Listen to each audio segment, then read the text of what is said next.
Hey there, welcome to Consult the Blind Guy. In today's episode, we're going to cover making an MRE, meals ready to eat, genuine military meals.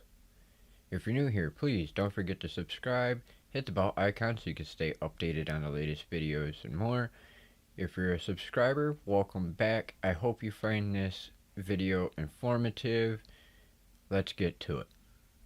Disappointed by reality, time to come back, start something new, build up yourself, it's all to you. Stay strong no matter what they say, you keep getting better every day.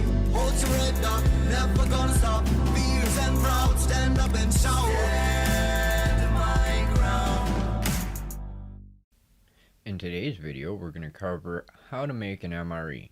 If you're new here, please check out the previous video so you can see the menu to the MRE's unboxing, and I'll link that up here, as well as list it down in the description below.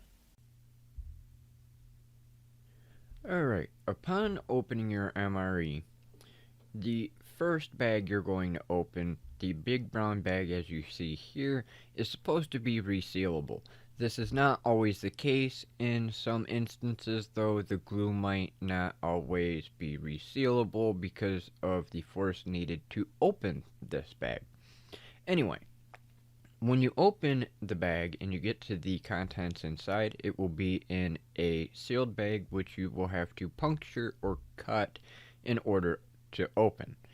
And once you get this bag open, you will have a spoon, an MRE entree, an MRE heater, a drink bag, a drink mix, an instant coffee packet.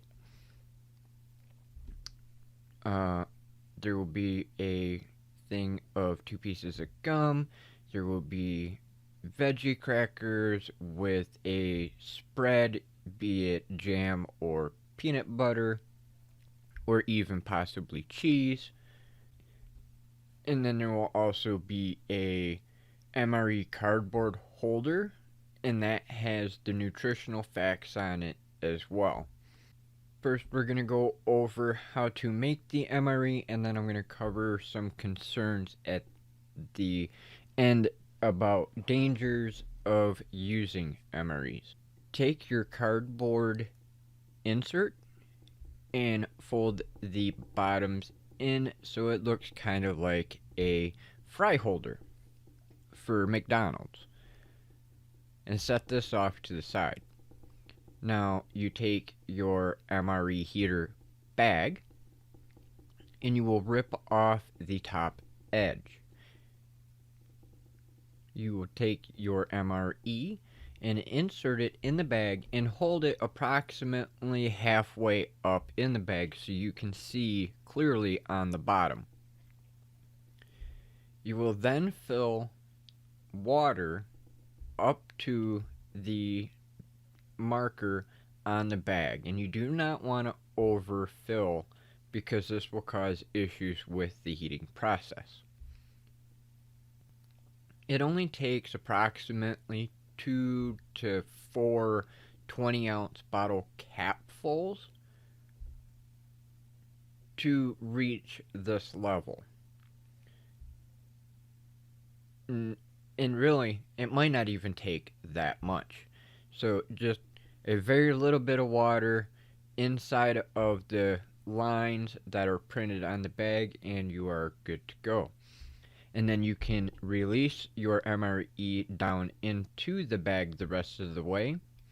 Once you do this, you will fold the top of the bag over to the opposite direction of where the heater is. If you just inserted your meal and it is closer to you rather than the heater being closer to you, then you want to fold it towards you. If you have the MRE towards you and your meal is on the opposite side, then you would fold it away from you. You will then insert this into that cardboard insert.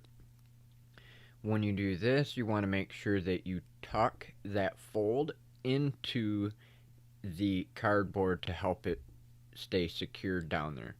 this will help with holding the hydrogen gas inside of the bag as much as possible.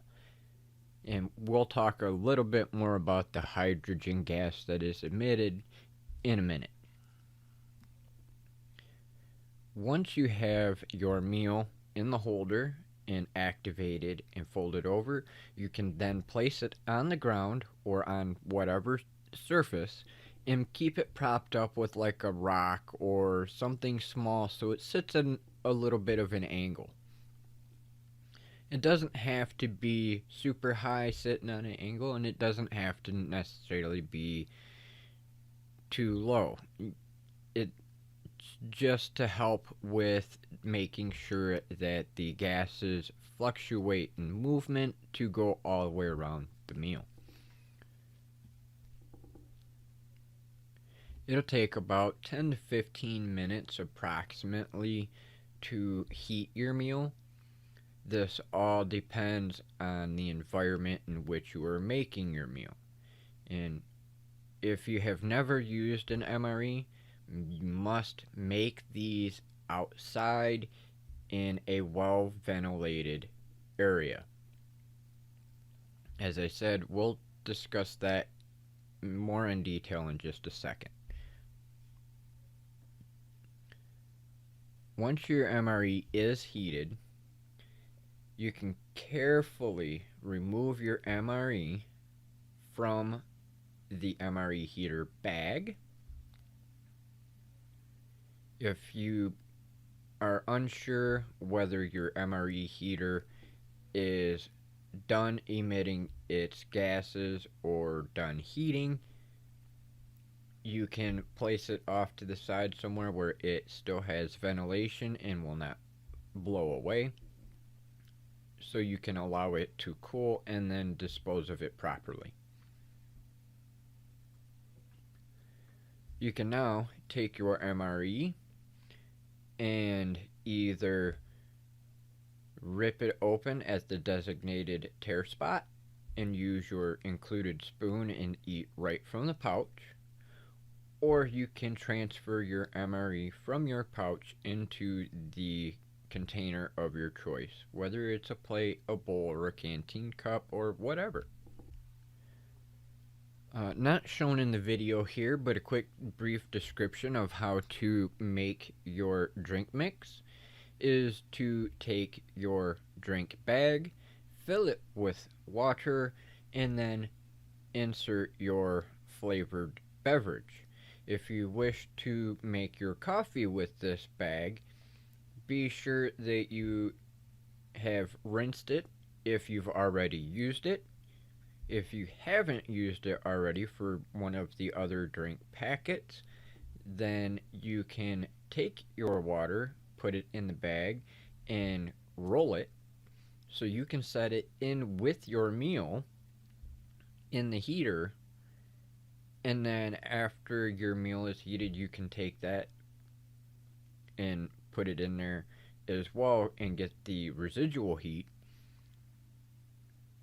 And once your water is heated to the temperature of your liking, you can then pour it into your cup and you can mix in your instant coffee pack.